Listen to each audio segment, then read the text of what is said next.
Herkese tünaydın. Hepinizi saygıyla selamlıyorum. Avrupa Komisyonu'nun desteklediği Avrupa Birliği ve Türkiye'de göç yönetiminin hukuki boyutları konulu Jean Monnet Kürsü Başkanlığı'nın bir faaliyeti biliyorsunuz. Bilkent Göç Konuşmaları. Bu dönem ikincisini yapıyoruz ve sonuncusu. Biz bu proje içerisinde bu faaliyeti tasarlarken göçün multidisipliner bir sorun olduğunu düşünmüştük ve aslında ağırlıklı olarak bir hukuk projesi olmasına rağmen bu proje göç konuşmalarını biraz daha hukuktan uzak ve göçü ilgilendiren ve göçle ilgilenen disiplinlerin bakış açısıyla tartışmak istedik. Bugün de bu amaca uygun olarak çok kıymetli bir konuğumuz var. Bilkent University İletişim Tasarım öğretim üyesi Doçent Doktor Emel Özdora hocam sağ olsun beni kırmadılar, davetimizi kabul ettiler.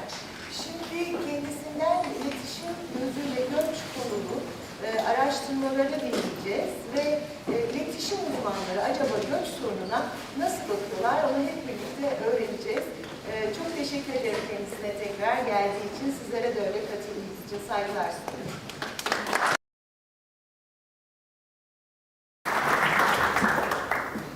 Hello everyone. I prepared my speech in English to foster inclusivity and diversity, so thank you very much for inviting me. I will today talk about migration and refugee, the issue of refugees from a communications perspective. How do communication scholars approach this issue? How do they do research? What kind of things they look at when they conduct research?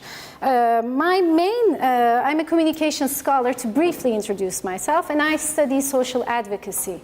So my research has two pillars. On the first pillar, I look at how organizations engage in social advocacy through communication, through corporate social responsibility, and I also engage in social advocacy research from the perspective of civil society organizations. So how do civil society organizations engage in advocacy in sustainability issues or other kind of issues?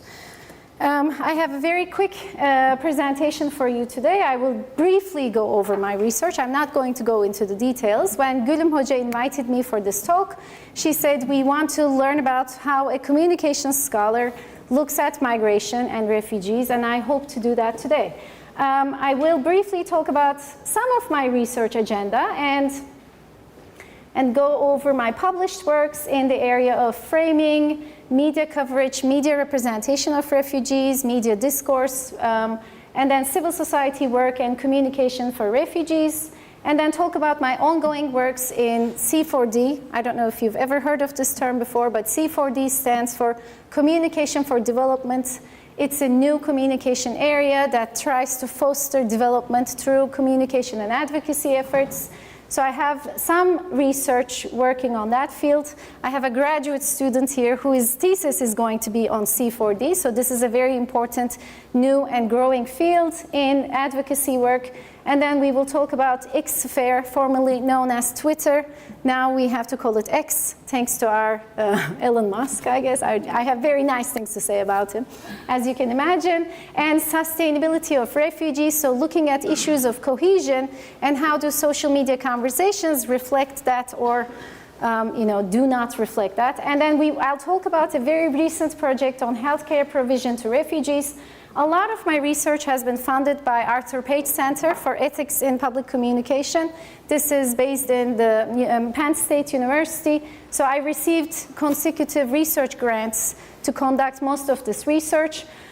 And to briefly talk about my personal involvement in refugee and migration work, I started working on refugees in 2011. When the first Syrian refugee arrived in Turkey, I was working at UNICEF as a communications specialist. And because we did not know how big the issue of refugees was going to be, they appointed me as the refugee focal point. So from the UNICEF and the UN side, I was the person who was going to meetings and following this issue. Of course, in 2011, as you can imagine, this was a very small issue. It was seen as very temporary, but over the course of my career, I have seen, I'm sure Gülüm Hoca will agree with me, how refugee work has become very important, bigger than life, and touches upon many different perspectives and disciplines. So very quickly about migrants and refugees in Turkey. Turkey is home to more refugees than any country in the world, with over 3.6 million refugees. This is the official number. We do not know the unofficial number, but we know it passes 4 million.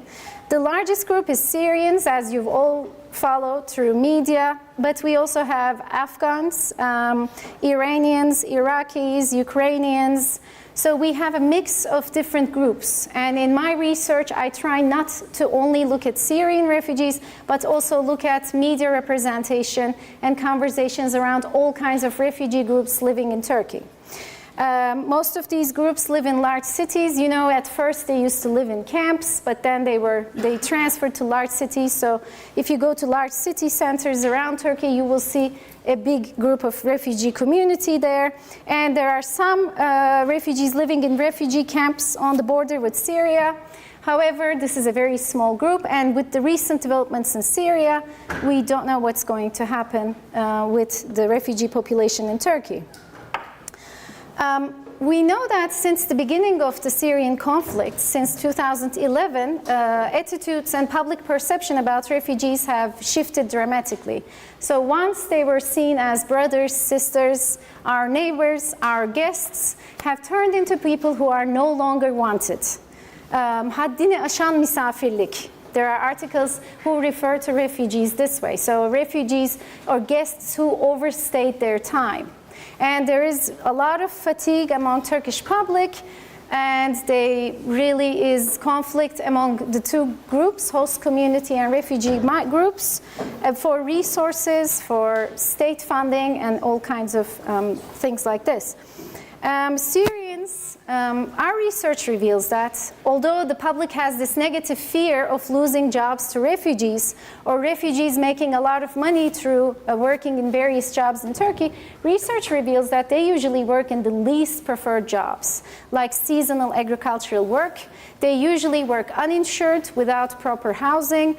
So if you look at the field, the media and news representation versus the reality is usually very different, and we rarely get to hear the reality of these communities. And Turkish citizens feel discontent about perceived competition for employment and falling wages. So Turkish citizens sometimes feel like because refugees work for less, they are stealing existing jobs. So I will start with talking about my published works in this field. As I told you, my research was funded by Arthur Page Center for Ethics and Public Communication, and all of these 3 different research papers came out of the same project. One of them looked at the Syrian refugee crisis from a borders perspective. So we collected data from Turkey and Bulgaria as EU entry point, and we looked at the different cultural perspectives, media representation in these 2 countries. I conducted research on Anadolu agencies' representation or public diplomacy efforts utilizing refugee work. And we also looked at a comparative paper on refugee portrayals in the UK, Bulgaria, and Turkey. We chose the UK because it is the least refugee-accepting country in the world. I think they accepted something like 100 or 200 refugees, and they're still dealing with how to integrate them, compared to our 3.6 million. Other works, again, and then I started with media framing and media representation. And then I moved on to civil society. And how does civil society organizations, NGOs, international organizations conduct their advocacy efforts and communication work in relation to refugees? One of them was specifically focusing on Turkey. The other one, again, focused on 2 neighboring countries, Turkey and Bulgaria. Remember, this is the same funding, so we had funding for Bulgaria and Turkey and the UK. And we looked at the different approaches of civil society organizations in the 2 countries. And then we had a case study on Kalkınma Atölyesi. I don't know if you've ever heard of this NGO. It's a very small Ankara-based local NGO that works with marginalized and disadvantaged populations. Why did we study CSOs? First of all, the conceptualization of CSO, civil society organization. As I said, they are sometimes referred to as third sector organizations. They're international nonprofits or INGOs. They are intergovernmental organizations like the UN. There are local and national non-governmental organizations and some grassroots initiatives. All of these are grouped under NGOs or CSOs. They are important to study in the field of migration because they play a critical role in the integration efforts, in the advocacy efforts being conducted on behalf of refugees. They engage in advocacy both at the national and international level, and they try to represent the interests and concerns of the refugee groups to the government institutions. That's why civil society work is very critical. And they try to influence the mainstream media discourse through press releases, special events, those kinds of publicity generating initiatives. So the theoretical background of this study was Bourdieu's field theory. We looked at the civil society as a social field. So how does it self-sustain? How does it engage? What kind of principles does it have by itself? And how does it work as a specialized and semi-autonomous social field? We looked at CSOs working for and with refugees, and the things we looked at were government relationships. So how does government relationships change in Bulgaria versus Turkey? How are CSOs related to the government? The public opinion dynamics and how the civil society deals with these public opinion dynamics. Desired goals and impacts of the NGOs. So what do they try to achieve? What is the dream of a civil society worker, employee? So these were things we tried to understand. And again, what kind of communication strategies can they use for advocacy on behalf of refugee and migrant communities? This is our data. We had a total of 39 interviews. This was a very tiring research. 39 interviews with civil society organizations. I know it doesn't sound like a big number, but it is very difficult. We had 22 organizations from Turkey and 17 from Bulgaria. The 22 organizations, half were international and half were national. In Bulgaria, few national, more international organizations. All of the interviews, 22 interviews in Turkey, took place face-to-face, almost all of them, because this was pre-COVID. And the Bulgarian interviews took place during COVID, the pandemic, so they had to be conducted online, which created its own set of challenges. We were hoping to be there physically together with civil society employees, but we couldn't do that, so it had to take place through FaceTime. Zoom wasn't that popular at the time. It wasn't like today. WhatsApp chat, Skype. So all kinds of technologies were used, Teams meetings, whatever you can imagine. So going over the findings very quickly, there's huge difference in the government relationships of civil society organizations in Turkey versus Bulgaria. In Bulgaria, they are mostly legal aid organizations that focus on law and rights of refugees. So they usually deal with asylum procedures or transition state processes of refugee communities. Bulgaria is not a destination country, it's a transit country. That's why these organizations, Gülüm Hocam, are probably doing things that are related to your research. How does asylum processes work? How can they be facilitated? How can these communities self-sustain during their time in Bulgaria? In Turkey, as you can imagine, the situation is so much more different because Turkey is a transition turned into destination country. That's why civil society organizations in Turkey usually are service-based organizations. They deliver government services to refugee communities, like healthcare, like education, like training. So the nature of the CSOs in two different countries were extreme polar opposites. And when we looked at public opinion didn't change much in two countries. It was also negative in Bulgaria. NGOs were regarded as Sorosoids, okay? Soros, they were representing Soros' interests, and they were approached with heavy skepticism. So every kind of work they did, created negative response from the general public. And in Turkey, there's very high criticism that refugees are taking limited resources, and people working in CSOs, NGOs, international organizations are helping refugees get access to these resources.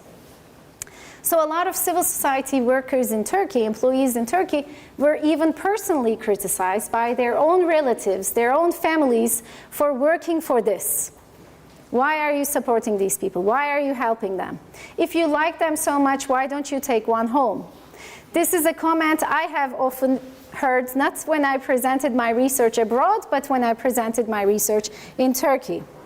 Another result we had was about media and communications work. So how does the media and communication strategies of civil society organizations change in the two different countries?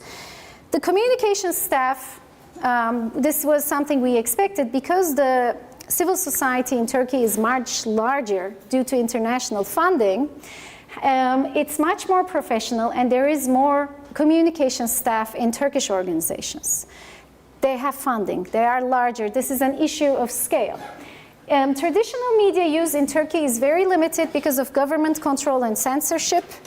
Even if you are an international organization, there are things you can and cannot say about the work you conduct.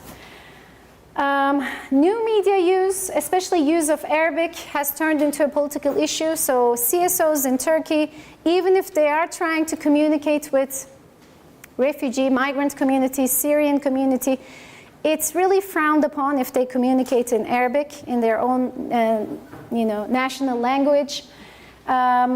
Special events and partnerships, there's much more innovation and community events in Bulgaria that bring the host community and refugee community together.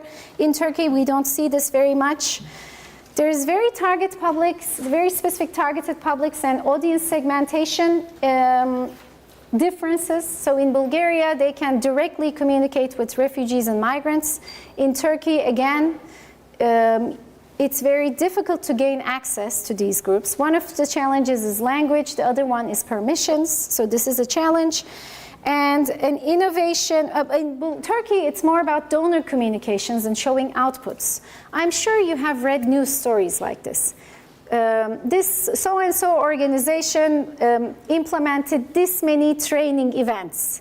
This many number of refugees reached. So in this passive voice, not showing the real impact of the project, but mostly providing numerical data about the outputs instead of really providing meaningful contributions. And the innovation in Bulgaria was Bulgarian NGOs seemed more innovative in their use of social media and special events, which was not so common in Turkey. Another work I had was, again, as I told you, briefly mentioned, was a case study on Kalkınma Atölyesi. This is a very small NGO working with marginalized, disadvantaged populations, mostly populations working in seasonal agricultural work. They do really valuable projects. They are a very unique CSO because they are a cooperative. They bring people together, people write grants, they get projects, they gain funds, they implement the project, and then they write the new project, and then they write the new project.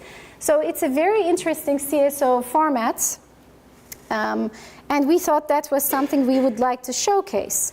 Most of the literature focuses on large international NGOs or INGOs based in the global north, and we wanted to feature an organization, a very different organization, a hands-on organization from the global south. That's why I am very proud of this, this project that we had. And we learned from their experiences from the field, which a lot of CSOs will not be able to talk about because not all of them are so active on the field.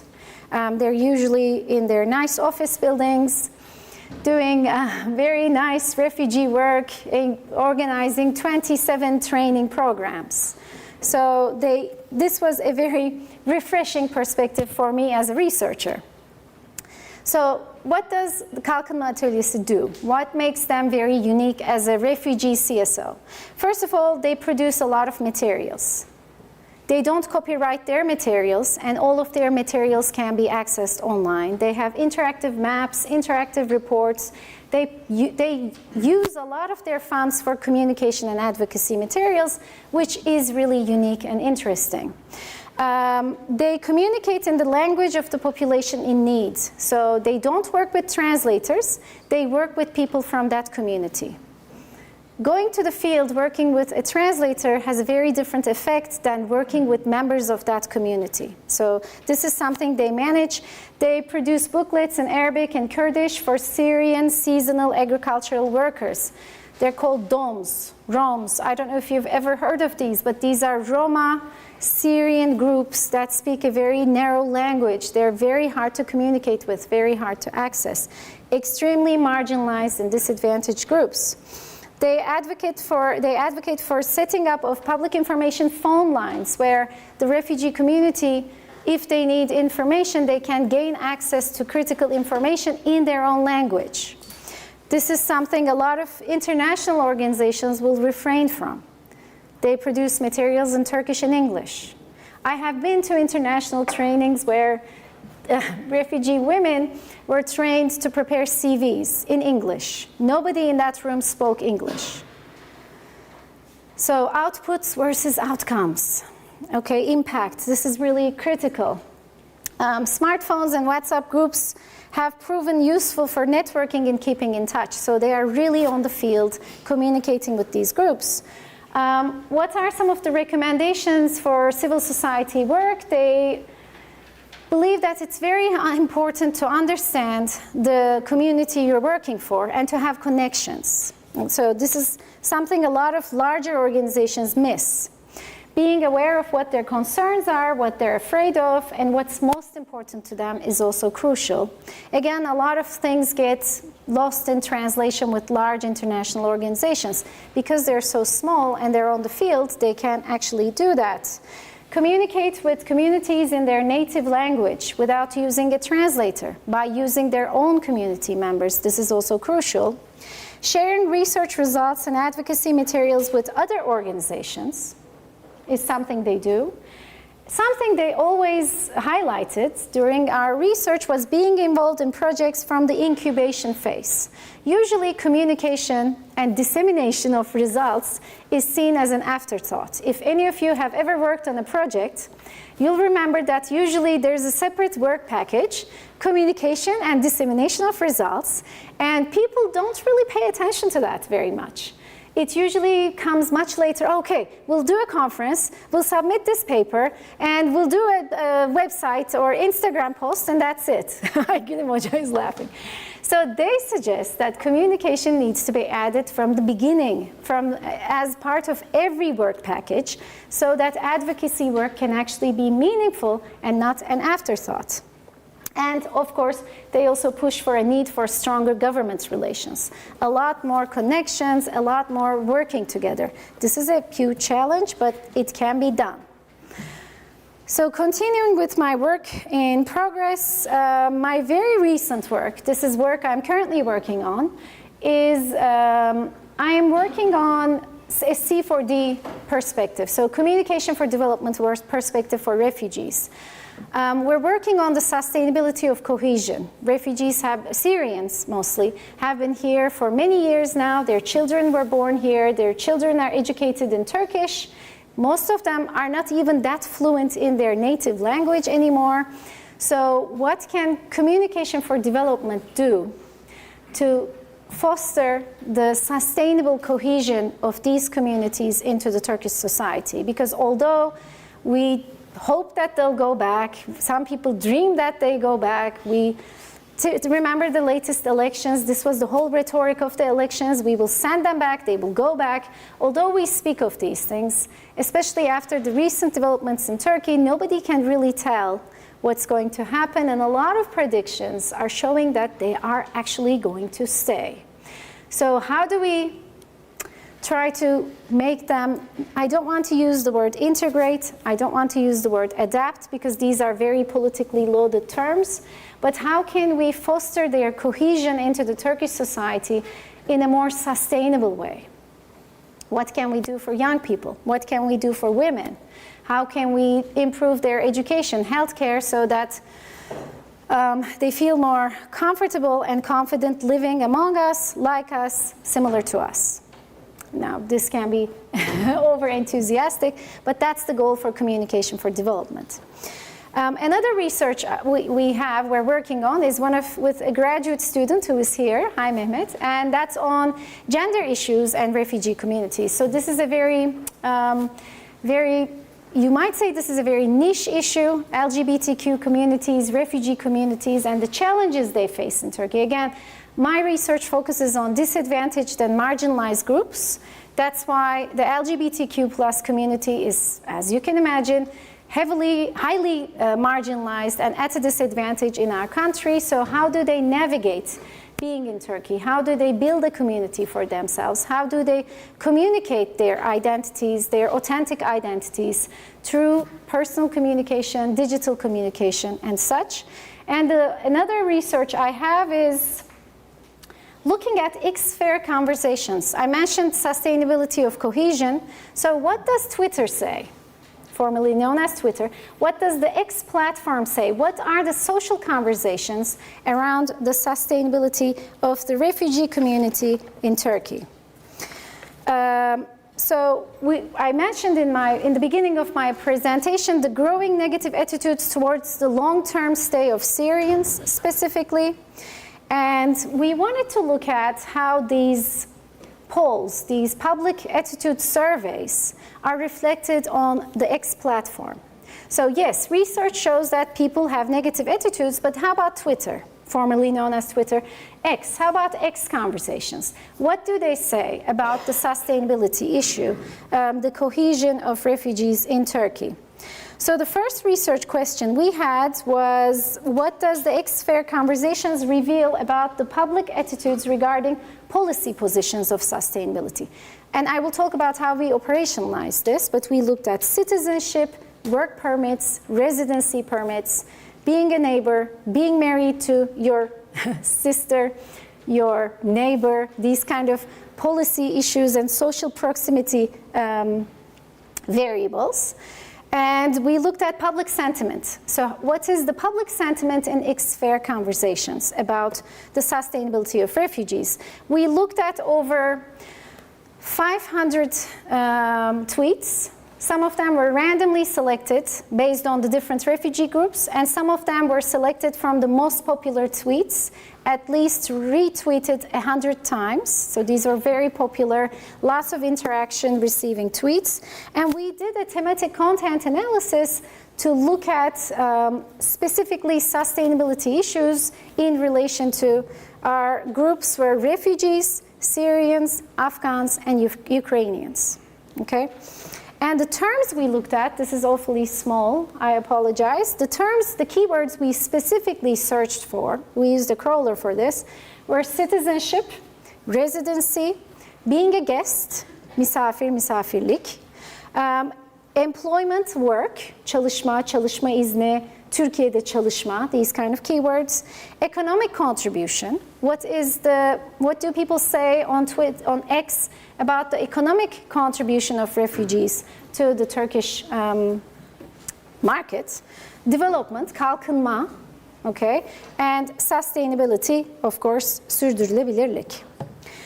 So few mentions of sustainability teams, and when they are mentioned with, so people are aware of the sustainability issues, like residency, like work permits, but they are highly negative towards them, okay? So they are aware, but again, it's not something they actually support. Guest and residency themes were mentioned the most among the two different samples. And when we look at the chi-square test, it showed that sustainability themes, except for development, significantly varied across 4 migrant groups analyzed. So Syrians and refugees received the most negative tweets. Not Ukrainians, surprisingly, not Afghans. I said surprisingly because when you look at the media representation of Afghans, it's not very bright, I can say. And then we looked at emotions. So this was a sentiment analysis, and anger, hatred and resentment, fear and anxiety were the most common ones, and pity and empathy, as you can imagine, were still there. We weren't surprised it would be there. So it's not all negative. There were people who were feeling pity and empathy for these groups, but it was comparatively much less than the negative sentiments. Anger and hatred, resentment were the most mentioned emotions in the random and most popular tweet sample. And based on migrant groups, these changed. So Syrians and refugees received the highest rate of anger and resentment. And this can be related to, again, refugee fatigue. I think the Turkish community is now tired of this issue. Research shows that there is this fatigue about the media representation and presence of these groups. So I will continue with my work in progress. What else did I look at when I was studying refugees? I basically am looking at framing the future. Again, comparative news coverage of Syrians in Turkey and implications for regional stability. So again, looking at how does media coverage talk about the future of the refugee issue from a regional stability perspective. I have another research with another graduate student on social cohesion in Turkey, specifically focusing on in-depth interviews with migrant women who are settled mostly in Istanbul and how they navigate living in Turkey. And another research funded by University of Chicago that I'm currently working on works on healthcare provision to refugee communities. So we looked at street-level bureaucrats. The street-level bureaucrats are public servants. We looked at doctors, nurses, healthcare providers providing care to refugees and Turkish population. So we specifically tried to find hospitals or healthcare centers that provided services to both communities. Because if you look at the reality of it, refugees have different healthcare facilities. You know how we have Sağlık Ocağı?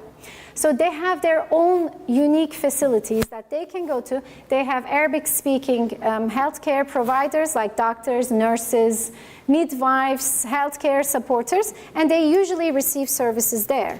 But we wanted to look at places where both Turkish patients and refugee patients could get healthcare together in the same facility. This was very difficult. We had to look at larger facilities. And we basically tried to understand the conflict or the relationship between their personal attitudes as healthcare providers, so as human beings, versus their professional standards, professional ethical standards. And how does this conflict, I know the results, that's why I'm calling it a conflict, how does this conflict play in the service provision to refugee communities in Turkey? So where does it foster more inclusivity, or does it trigger more, I don't know, exclusion, or does it put the refugee communities at a more disadvantage? So these were the things we looked at, and the research question was, what types of attitudes do frontline health workers hold towards migrants? What factors explain these attitudes, and how do these attitudes influence their healthcare behavior as nurses, doctors, midwives, healthcare providers?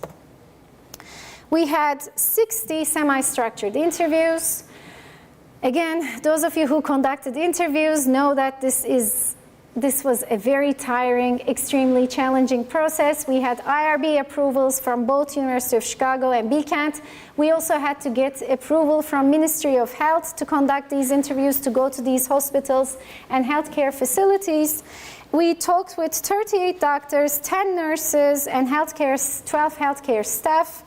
The interviews were conducted mostly in Istanbul, also in Ankara, a few in Trabzon and Izmir, so we traveled. Most of them were conducted face-to-face, but at times we also conducted Zoom interviews. And we tried to, again, as I told you, understand their professional principles and personal attitudes and how they play a role, how they have an interplay in the kind of healthcare service they provide, the tension between the personal and the professional. The the doctors or the healthcare professionals we talked with always mentioned their, Hippocrates yemini. So they said, this is our job, this is our role, we are doctors, we are nurses. Of course, we don't discriminate, we try to take care as much as possible. So they were very, I won't say politically correct, because that would be unfair, but they were, in addition to being politically correct, I think they were also sincerely seeing an important role as service provision to refugee groups, especially healthcare. So this was very important to them. They noted that they treat patients following medical norms and guidelines of care, irrespective of their own opinions. So they said, I don't like refugees that much. I think the Ministry of Health is doing an incorrect job at managing this situation, yet I am a doctor, I am a nurse, I'm a healthcare provider, and I try to treat them as I would treat any Turkish patient. So this was, although there were some interesting quotes and interesting incidents that showed the contrary. Negative view exists among health workers towards the health system. So despite being state workers, they were very critical of state policies of healthcare.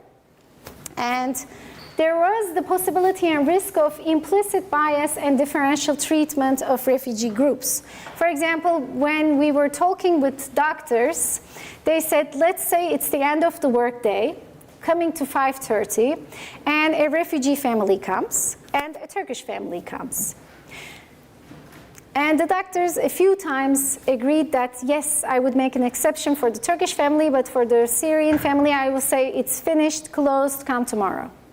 So there was the possibility and the risk of this kind of differential treatment in the healthcare system.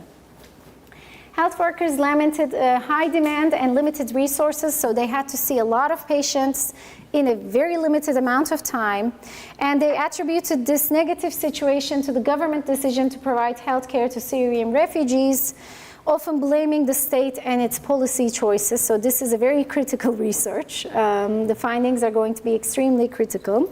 Most health workers drew a clear distinction between themselves and the state. So they see their political views as completely differently than that of the state. They don't see themselves as bureaucrats.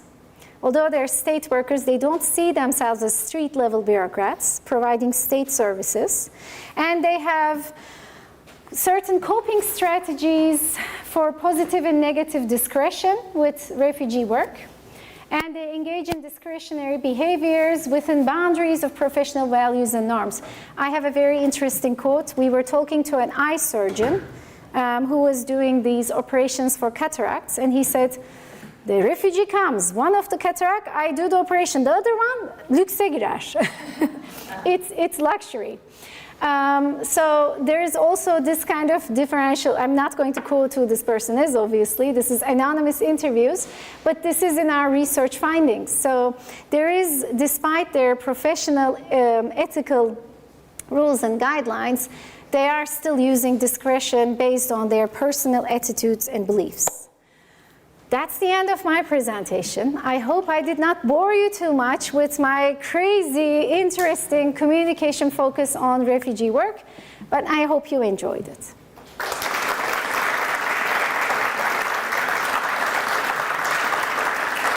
I tried to speak as fast as possible. Excellent. All right, was it good timing? Okay, all right, not bad timing. Soru cevap